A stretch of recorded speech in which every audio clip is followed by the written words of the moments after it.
Zia Buzamu Zaidesh Zuka Desia Desaria Ropa Desia da Kazupa de Gisisteria Zuma Nezaria de Katuzi Beria de Sisteria Raposa de Gia de Zapas Zuka Desaria de Kados Samosa Mali kwenye huko utashimama Mali kwenye huko utashimama Mali kwenye huko utashimama Mali kwenye huko utashimama Mali kwenye huko unaenda kumwambia Mungu hivi Baba kuanzia leo kila kilikuwa kiendeke kwa maisha yangu kiendeke kila kilikuwa kitumikake kwa maisha yangu kitumike kila kilikuwa kasiasi ona nikione kila kilikuwa kasiasi gusa nikigusa amba na kuna piga mikono na kuna sema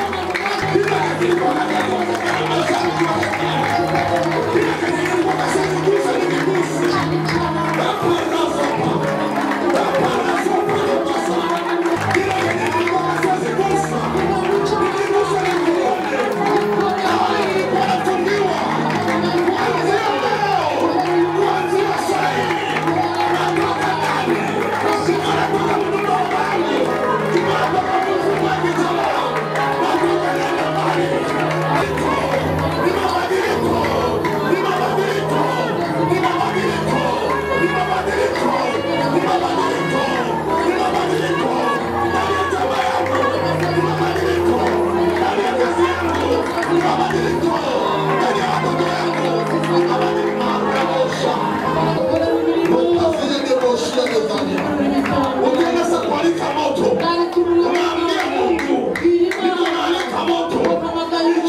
Kupona Mungu hakuna kitu kizuri kama hicho. Kugira Imana nta kintu kiza nkabyo. Balikosha kupangia kisibara hata kuingiza mbitu ya bongo kufungiwa. Baba kuteguriye ko waje kwigiza mu bintu bana Mungu. Ariko kubera Imana ari Imana. Ni wakati ya siku ya leo ya utafauti. Uyu mwanya uyu Mungu anakufonde maadui zako. Imani ile mali kwa na panga mabaya. Ile mabaya ingura igeuke na kuwa mazuri. Na wakati anageuza mazuri kwa mabaya kwa mazuri. Imani hii ndivyo kwa adui atasema huyu mtu ni mtu gani? Abanzi bazavuga huyu mtu anafanya kanini? Huyu mtu akoresha. Huyu mtu analalaka wapi? Huyu mtu analala. Huyu mtu anasema kanini? Huyu mtu analalaka wapi? Huyu mtu anabaraka nini? Yambariki. Amen. Amen. Habajika kama mwenye asinzi yake na malala. Nibasi kufiti Imana itagiryana idasinzira. Abajuwe kama uko na ule mwenye asinzi na halali. Nibasi kufiti bahundu jutamana. Atabapange usiku iko. Naho bakambira ni sawa. Atabapange mchana iko. Naho bakambira kunanga. Na yeye mchana na usiku ni sawa mbele yake. Kunanga ni sawa. Kisi usiku na mchana ni sawa. Ukishora na mama bisi mbele yiwe. Agenda nduranye migambi yawe. Anapoka pigura mkono. Agenda nduranye migambi yawe. Amen. Nataka kumwambia mtu mmoja. Ndashaka kubwira umuntu uri hano. Ulikuwa unahitaji ushaombea siku za Mungu. Ufite icyifuzo usengeye iminsi. Uningo yaka na roho moja. Ukitegereranyije umutima umwe. Enda andika siku ya leo. Genda wandike umunsi wa none. Enda andika siku ya leo. Genda wandike uyu munsi. Wanje sabia. Hanyuma utangira ubane. Utangira ubane. Wanje hesabia. So teneza 9 mois kuhesabia. Unamwambia baba jo hitaji yangu ilikuwa ya 9 mois. Ugire Imana ngo ikifuzo cyane cyari cy'amezi 9. Amen. Amen. Unamwambia baba hitaji yangu ilikuwa ya miezi. Ugire Imana ngo ikifuzo cyane cyari cy'amezi 9. Amen. Amen. Amen. Mungu ni mwema sana. Imana ni nziza cyane. Mungu ni mwema sana. Imana ni nziza cyane. Ukunda Imana. Ukipenda Mungu. No ukunda Imana. Yeye alikupenda mbele umupende. Iyo yamukunze mbele Mungu ukimupenda. Kandi Imana nuyikunda. Kumupenda uko tayari kujikatala juu yake. Kuyikunda no kubanza kwiyanga kubwayo. Ukimupenda utajikatala juu yake. Nuyikunda uziyanga kubwayo. Amen. Na wakati utamuzongelea. Kandi juu uri bumwegere. Yeye ni Mungu wa mabadiliko. Wewe ni Imana itanga impinduka. Yeye ni Mungu wa mabadiliko. Ni Imana itanga impinduka. Na wakati analeta mabadiliko. Kandi izanye impinduka mu buzima bwawe. Jole wakati anataka kukuwa watu batelezaka juu ya maisha. Nicyo gihe abantu bajya bavuga ibitangaza Imana yakoze. Hauyanisikia vizuri. Ntabwo uranyumva neza. Nasema ni Mungu. Ndavuze ngo ni Imana. Analeta mabadiliko. Igiza n'impinduka. Juu kukuwa watu batelezaka juu ya maisha. Kugira ngo hasaba abantu batanga ubuhamya mu buzima bwawe. Kukuwa watu batelezaka juu ya maisha. Hasaba abantu bagira ibyo bavuga mu buzima bwawe. Amen. Tunamjua. Turayizi. Alikuwa hivi. Yari mezi garame. Leo akachoka kwa presence ya Mungu. Na tunaona ntagarambika. Alikuwa akachoka kwa uwepo wa Mungu. Yaruhaga gusa. Sayo akose apate anatafuta Mungu. Akose apate anatafuta Mungu. Yagira icabona cyangwa atakibona shaka Imana. Mungu ni mwema. Imana ni nziza. Imana ishimwe. 2024. 2024 iraje. Kuko batu wenye Mungu watafanya tofauti. Hari abantu Imana izakora tofauti ndio. Kuna wapoli ndio kutoa batabiona na batabigusa. Na batatangaza upeke tulibiona. Yes. Abo peke batasema tulibiona. Ubwabo basavuga ngo twarabigusa kandi twabikoze bigula kandi twarabiriye. Amen. Mana ni nziza. Nta kijya kinanira Imana. Nta kinanira na kimwe. Nta kijya kinanira Imana. Kama mfumo anaweza kupatia asifanye kitu pesa. Niba umupfumu yagira icyo agomba gukora gutya kugira ngo ubone amafaranga. Asole Mungu mwalimbaka abale bafumu. No ni Imana yaremye abo bapfumu yo. Yanza kupatia nini? Yaguha iki? Aza kupatia zaidi ya kitu. Yaguha ibirenze by'umupfumu yaguha. Amen. Amen. Mungu ni mwema. Imana ni nziza. Mungu ni mwema. Imana ni nziza. Wakati tulikuwa naomba nikono na deliverance bado kuna funguliwa. Je twari dusengera abantu abantu bari kubohoka. Amen. Unafunguliwa kwenye pesa zako hata umelipa ngapi zile kifungo. Urabohotse kandi amafaranga yo niyo watanga ikiguzi kingana iki ntabwo yakubohora. Mfumo afungula, mfumo unatrika. Umufumo ntiyakubohora aho umufumo arakuzirika. Anaona hiki ndio kinafungiwa, unafunga kingine hiki ndio kwa ajafunga kimwe kugira ngo ikintu kigaragare. Mungu animuliwe. Mana yongera ishyirwe hejuru. Atmosfera hewa iko hapa ya uwepo wa Mungu. Ikirere kiri hano ni cy'ubwiza bw'Imana. Ishaka nakosa kama nianze namna gani? Nabuze uburyo natangira aho nahera. Songa mbele usirudi nyuma. Komeza imbere ntugasubire. Songa mbele usirudi nyuma. Jya mbere ntugasubire. Wakati Mungu anaita Abraham. Imana yahamagaye Abraham. Wakati Mungu anaita Abraham. Imana yahamagaye Abraham. Anamwambia atoke ndani ya nyumba baba. Namubwira ngo nave mu nzu ya se. Nia ya Mungu. Mugambi w'Imana. Ilikuwa kubeba Abraham baraka. Kwari kujyana Abraham mu mugisha. Nia ya Mungu. Mugambi w'Imana. Ilikuwa kumbeba Abraham kwenye ata. Wakati unakuwa soma neno la Mungu. Igihe uzajya usoma ijambo ry'Imana. Inaomba na kuona jua kufanya utofauti. wakagombye kujya kwa sababu mu Exode chapitre 14 verset 13 kuko hano mu kuva bice 12:13 inasema Musa akijibia taifa haravuga ngo Mose asubiza ubwoko.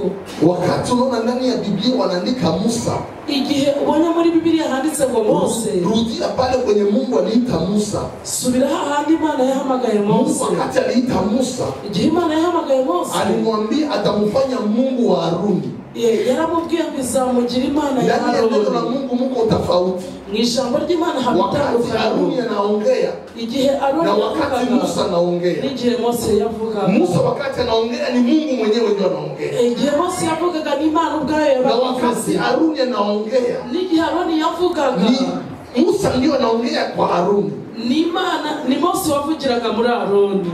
Wakati Mungu anaambia taifa la Mungu, igihe Imana ibwiye ubwoko bw'Imana wasiogope, ngo be gutinya, ni Mungu ndiye anawaambia wasiwe na woga.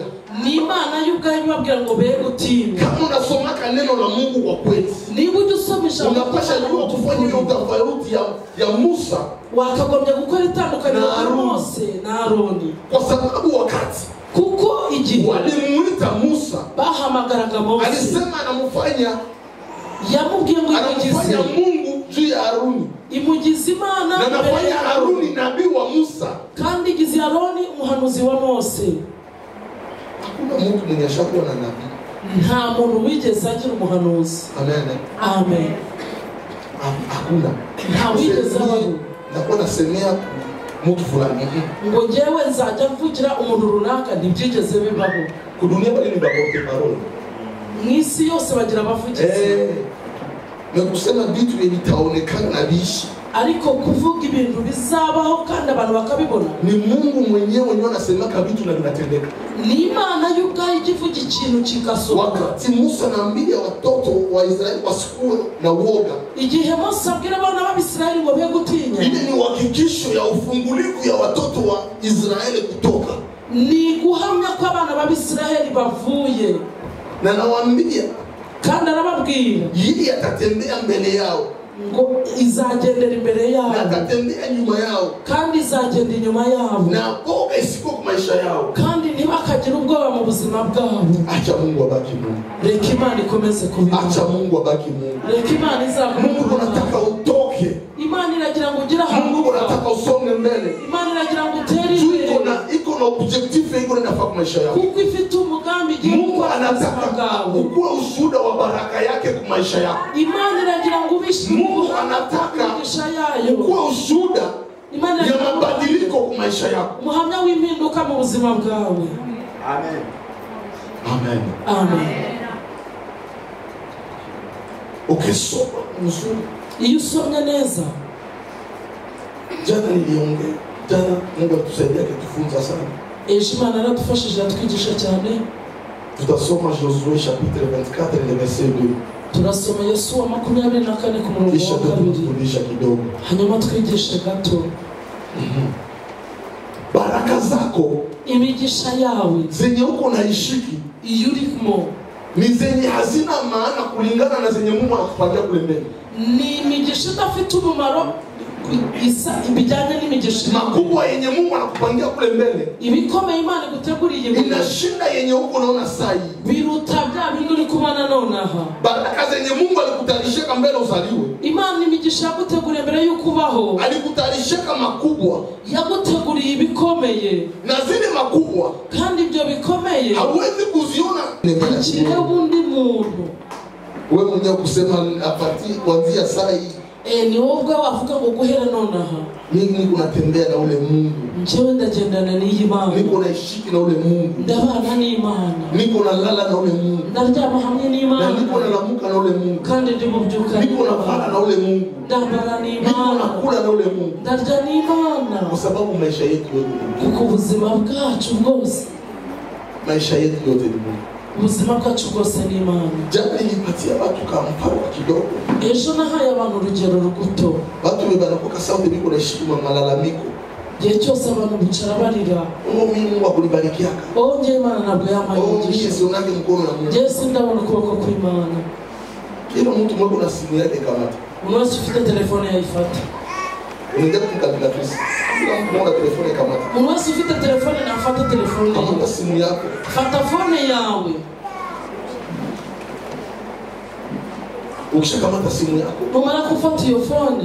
Ufanye hesabu moja hesabu. Shiramo calculatrice kore mibare. Mtu mwenye yuko mbomboni mbona tunapumulia mpumuzi artificiel. Umuntu uri guhumekera muri oxygene cyangwa muri bomboni nona. Aha.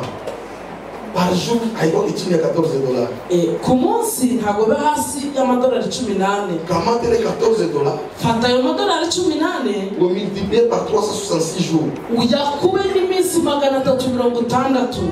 Kisha kamata miaka yako. Hanyuma ufata imyaka yawe. Multipliez par.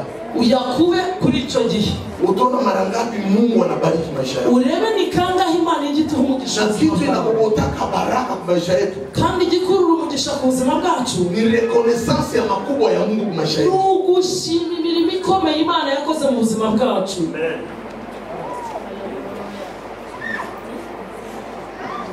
Amen. Amen. Ukishafanya zile hesabu, nuko riyo mibare. Utaona ni pesa za yawe gusa. Urabona na amafaranga utigeze ukora. Utaona ni pesa za nabu jamaa yenu kuanzia kutatekwa haya gusa. Uzareba ayo mafaranga ko n'umuntu n'umwe mu muryango watigeze yakoraho. $14. Amadolari 18 kwa 366 jours. Yakuba iminsi 360. Kama uko na 24 unatia 24. Niba ufite imyaka 24 ushira 24. Utaona franga yenye Mungu ashamvestire kuishi kwako kwa dunia. Ureba amafaranga Imana yatanze kugira ngo uburiho mwisi. Haiyakuwa chakula unakula. Ntabwo birabe ibiryo. Haiyakuwa mavazi unavala. Si imyambaro ntiturayishira. Haiyakuwa maji yenye unanawaka. Ntabwo ari amazi ujya wifuza. Haiyakuwa kure yenye unatiliza. Ntabwo ari umuriro ujya ukoresha. Haiyakuwa voyages unavoyaja. Ntizirabe ingendo ujya ukora. Ndengaliki juu tu uishi hapa kudunia. Ibyo nukugira gusa uhuke mukitanda ufumue ile tu. Uvuye mu buriro uhumeka. Mungu pia. Mana rukweto. Mungu na mimi ni Mungu. Mana nanjye. Kisi uko mzima. Ubwo uri muzima. Ushainuliwa tayari. Ushizwe hejuru. Amen. Kwa sababu kuko utajiri akabambi sana kwa maisha yetu. Niyo pumzi tuko naongea. Uyu mwuka turi gukora. Ndio maana wanasemaka. Iyo mpamvu bajya bavuga ngo Kifaransa ni ule mwenye amekufa ndio anakuwa maskini. Mu Gifaransa ngo ufuye ni mu bukene. Wanamuita pauvreté. Baravuga ngo ni umukire mbese umukire burundu. Wewe mwenye uko unapumua. Ariko wowe uri guhumeka. Wewe mwenye Mungu angaliki napatia pumzi. Wowe Imana igitisha. Ile pumzi wewe kuipumua ni utajiri. Uwo mwuka guhumeka ni ubukire. Ni utajiri. Ni ubukungu bukomeye. Na hiyo utajiri yenye uko unapumua. Ariko ubukungu uri guhumeka. Jua kama Mungu yuko nakubeba nafasi kwa kukutanana na mtu. Menya ko Imana iri kujyana naye Mungu aliacha pumuzi apumue. Imana nayo yule Mungu akuwe mlango kwa maisha yako. Uwo muntu kugira ngo umuryango kwa Mungu mwenye Mungu anakukutanisha hari umuntu Imana igiye ule mtu anakufundisha kazi. Akakwigisha kazi. Na ile kazi alikufundisha nayo. Kandi ako kaza kwigisha. Mungu aliruhusu mkutano. Kuko Imana yemeye ko muhura. Mungu aliruhusu kubera gusimana ubwayo yabyemeye ko muhura. Hakuna kinafanyika chini ya dunia bila ruhusa ya Mungu. Nta kijya gikorerwa muri iyi si nta Imana itabyemeye. Kama kuna kitu kinachofanyika chini ya dunia na ruhusa ya binadamu na shetani. Niba hari ikintu gikorwa mu isi ku burenganzira bw'umuntu cyangwa Satani. Ndabauliza sasa. Ndongera ndababazisha. Jua nini shetani mbele ende gusa Yobu alianza kuuliza Mungu. Kubera iki Satani mbere yo gukora kuri Yobu yabajije Imana? Jua nini kuuliza Yobu? No kubera iki yabajije Imana? Alienda kauliza Mungu jua alikuwa hana uwezo wa kumgusa. Yagiye kubaza Imana kuko nta bubasha yarafite bwo kumukoraho. Wewe unaonekana kama presence ya Mungu, shetani hawezi kugusa bila ruhusa ya Mungu. Wowe ujya wicara mu buntu bw'Imana ntabwo Satani yagukora Imana. Ndani ya presence ya Mungu ni Mungu yeye mwenyewe pale. Muri presence y'Imana ni Imana ubwayo ibihagaze. Na muri presence shetani yake ndani bila ruhusa. Kandi muri presence y'Imana Satani ntiyahinjira Imana. Ndio maana wakati unasonga mbele. Niyo mpamvu igihe uzakomeza imbere. Songa mbele na ule Mungu mwenye anakupitia mbele na anaenda mbele yako na anaenda tena nyuma yako. Komeza imbere niyo Mana ikikujya imbere kandi kajya kujya n'inyuma. Ninajua mwanzangu mmoja. Ndabizi nzimugenzi wanjye umwe aliokoka hana kiapo. Aliokoka hana kiapo. Yakijijwe nta nkweto afite. Itatia ya kwanza ilikuwa Mungu nipate kiapo. Ikifuzo cye cya mbere afite kuvuga ngo Mana umpe inkweto. Ushakutana kwa mtu mkubwa ambaye anavaa kiatu kulazimishwa. wari wasanga uri umuntu ukomeye ariko ukajyambara inkweto wateye. Unayakukunda lomba wakati unasema lomba nerulimi nasema kitu uzito. Uzi gusaba hari igihe ujya usaba ariko ururimi ukumva ruraremereye. Ule mtu wakati mwana nitaka naambia Mungu ni mwema. Uwo muntu arijya mpamagara kambya ngo Imana ni nziza. Mungu ni mwema. Imana ni nziza. Leo anaanza kamata foto ya etagere ya viatu. Uyu munsi asigaye afotora etagere yuzuye. Anakamata viatu anaona viatu venye alikuwa hazivala ndio anavivala. Akabona inkweto atari kwigera yambara nizo ari kwambara. Anavivala ndio seko na akili. Ntabwo azambaye kuko afite ubwenge. Anavivala tu Mungu ndio aliruhusu avivala. Arazambaye kubera ko Imana niyo yatumye azambaye. Wingi tena viatu ana viatu wa $100. Azambaye ku bwinshi kandi nta nkweto afite itagura $100. Tena leo nekala Londres. Kandi uyu munsi yicaye i Londres mu Bwongereza. Igihe yakizwaga alijitiaka kitu mmoja. Yishize mu ikintu kimwe. Mkicho kama Mungu alinunua. Mu mutwe we. Aya alijitiaka mkicho kama Mungu alinunua. Yishize mu mutwe ko Imana igishira hejuru. Kisha yeye alijishusha akajifanya kufagia mawezi ni mwana. Hanyuma ubwe arimanura yigira umuntu wo gukoropa no gukubura za toilette. Kila siku alikuwa anakuja kanisa. Igihe cyose yageraga ku rusengero. Alikuwa chaomba. Yaragezaga gusenga. Watu bashenda. Abantu bamaze kugenda. Anakamata bidon akifagia ndafagia toilette. Agafata ishirekani n'umukubuza akajya kubura muri toilette. Nikwambia leo mzongelea ni hadisi. Yamubwiye ngo uyu munsi kumwegera. Mzongelea no mwanzo andika makaratasi. Kugira ngo mwegere bisaba ko banza kwandika inyandiko. Mungu anemwa. Ajya kubwira ngo Imana igize Mungu mwenye niko nakwambia mwenye anemwa hayo Mungu wa hadisi. Imana ndiko kubiza Mungu Imana n'imigani cyangwa Imana ni Mungu mwenye mimi shaona kwenye anainua.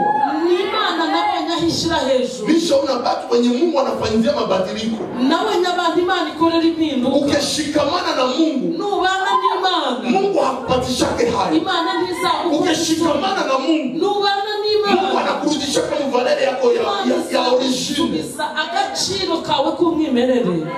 Mungu anaiua valere yako. Imana iza agaciro. Mungu anakurudisha kama valere yako ya origine. Imana igusubiza agaciro. Kwa sababu valere yako ni sura na picha ya Mungu kwa maisha yako. Agaciro kawe. Mungu akwake Kristo. Imana ntigikena. Mungu akwake Kristo. Imana ntigikena. Mungu akwake na hitaji. Imana ntigigira icyifuzo. Nani mwenye Mungu ashaka pati hitaji yake? Ninde Imana yigeze icyifuzo cyawe? Nani hapa? Ninde muri twe? Mwenye Mungu ashaka pati hitaji yake? Ninde Imana yari bwabwire ngo mfite icyifuzo? Imana nta cyifuzo igira. Kama Mungu anakufanya representa wake kudunia. Niba Imana ikugize uyihagarariye mu isi. Yuwa kama hitaji zako wewe mbele uziseme akizimaliza. Mbenya ku byifuzo bya mbere yuko ubivuga iyo yarabirangije. Imana usichezake na Mungu. Ntugakine n'Imana. Heshimisha Mungu. Ubahisha Imana. Mungu atakuheshimisha. Imana izakubahisha. Heshimia Mungu, Mungu atakuheshimisha. Ubaha Imana izakubahisha. Mungu atakuinua. Zamura Imana, Imana izakuzamuza. Abudu Mungu atakufikisha kwenye wazazi yako waone kufikisha. Shira Imana, Imana izakugeza aho ababyeyi bawe batageze. Acha Mungu abaki Mungu. Reka Imana ikomeze kuba Imana. Acha Mungu abaki Mungu. Reka Imana igume ari Imana. Mungu aliona ni vema zaidi. Imana yabonye ko ari byiza kutupatia uwezo tena, kongera kuduha ububasha. Watu ya mbele walikuwa wanashikana na mizimu. Bantu bakera bafataga n'abadayimoni. Banateseka, banapita huko na mtu, banarudia huko na mtu. Hakuna kusaidia. Banyuraga hirya n'umuntu bakanyurana n'umuntu ntihagire ubufasha babona. Leo tuko na neema wa pastor biko, wa prophet biko, wa evangelist biko. Ariko uyu munsi tugira umuntu wa pastor barahari, abahanuzi barahari, bakozi b'Imana barahari. Sasa ile neema haiko kuchezesha. Ubwo buntu ntabwo ari bwo gukinisha. Ile neema haiko kuchezesha. Ubwo n'ubuntu butari bwo gukinisha. Jambo nilisema hivi. Ejo naravuze ngo kitu Kenya unapita kandani. Ikintu utaranyuramo hauna kibuzito yake. Ntubona uburemere bwacyo. Mtu mwenye shakala na njala. Muntu waburaye. Njala yake sinjani na rumaka. Ni ujumenya kwinzara irya. Njoo mwenye anayaka plafone fanana. Ni umenya ko njoo mwenye anayaka plafone fanana. Ni uzuko plafisa. Jule usiku analalaka hivi. Kuko muri iryo joro anazima tala, anawasha tala usingizi na katana. Akazimya itara agacana itara ibitotsi bikaha. Haiko sana kosa usingizi menjane na koseshaka usingizi. Ntabwo ari ukubura ibitotsi ahubwo inzara ibuza umuntu ibitotsi. Ukelezea mtu mwenye anakulaka kila siku njana ni nini hata kusikia. Iyo ubwiye umuntu ujya urya buri munsi inzara ni iki ntiyakumva. Ndio maana ukisoma neno la Mungu mzuri. Niyo mpamvu iyo usomye ijambo ry'Imana neza. Profeti yote ya zamani balikuwa na ngoyaka ujio wa Yesu Kristo. Balikuwa na iombea sana bamuona. Abahanuzi bose bakera bajyaga basengera kuza kwa Yesu.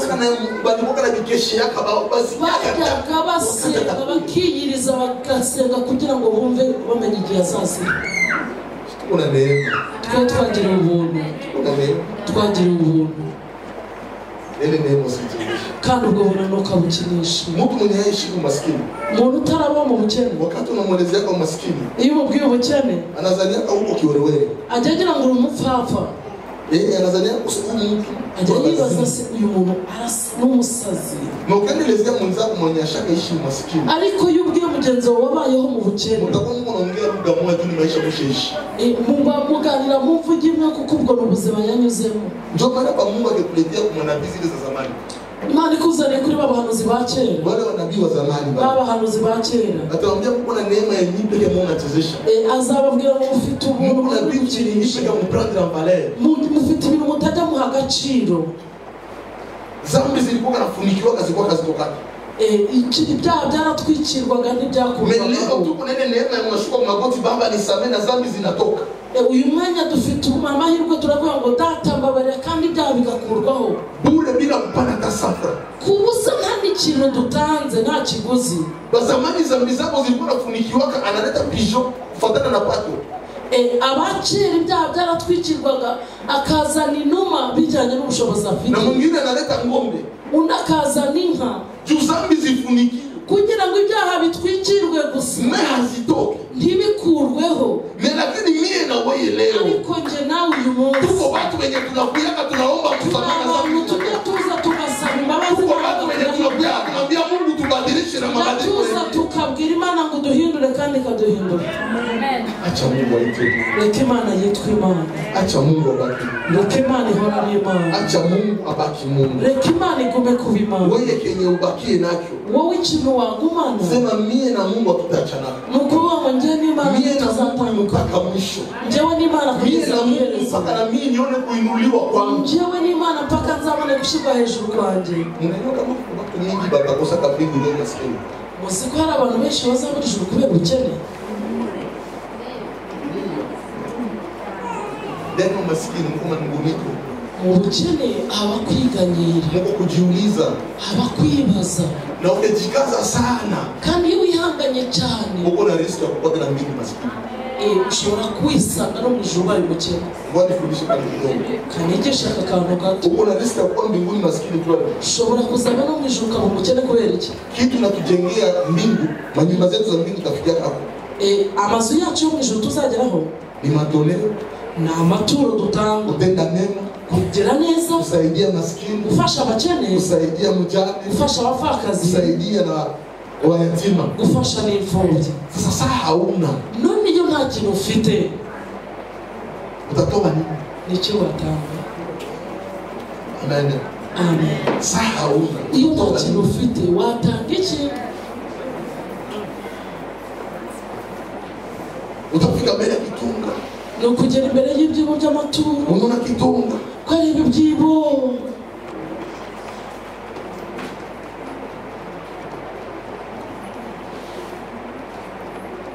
Nataka kukwambia ndashaka kubwira ikintu kimwe.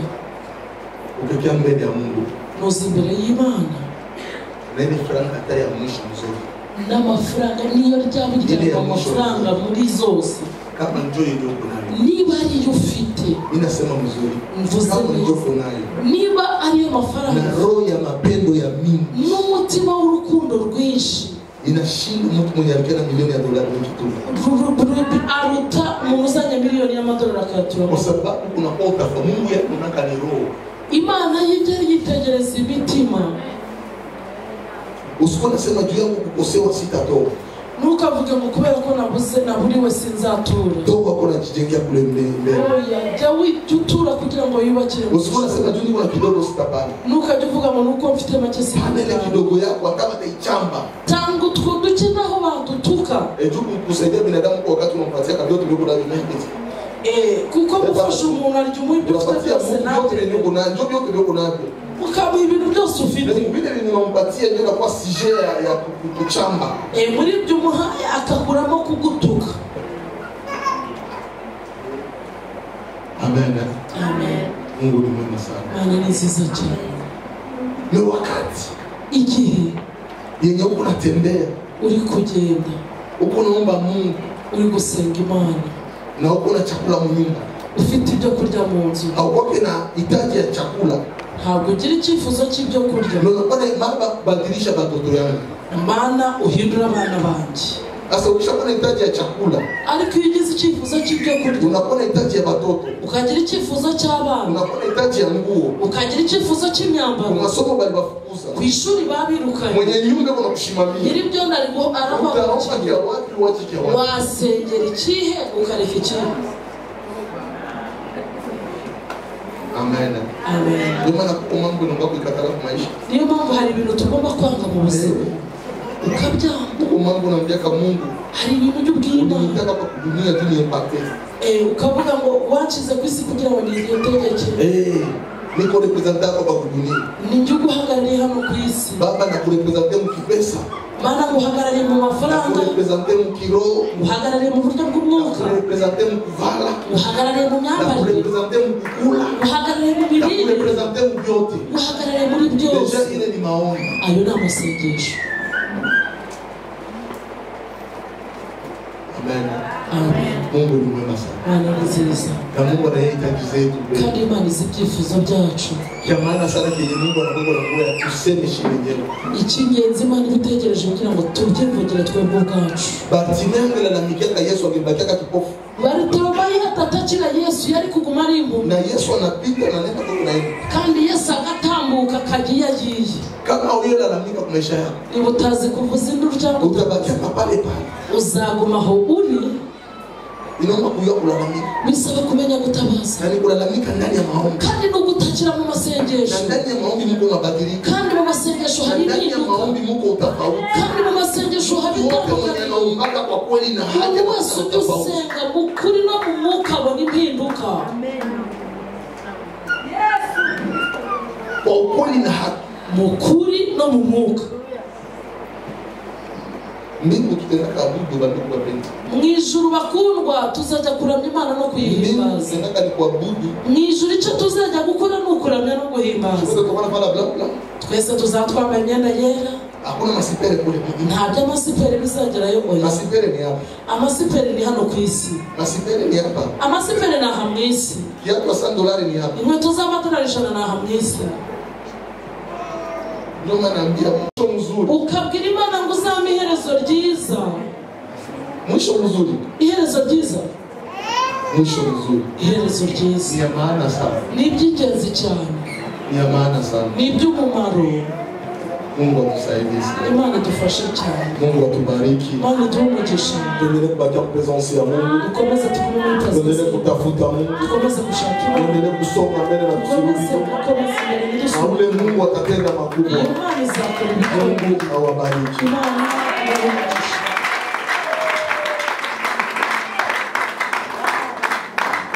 Amen.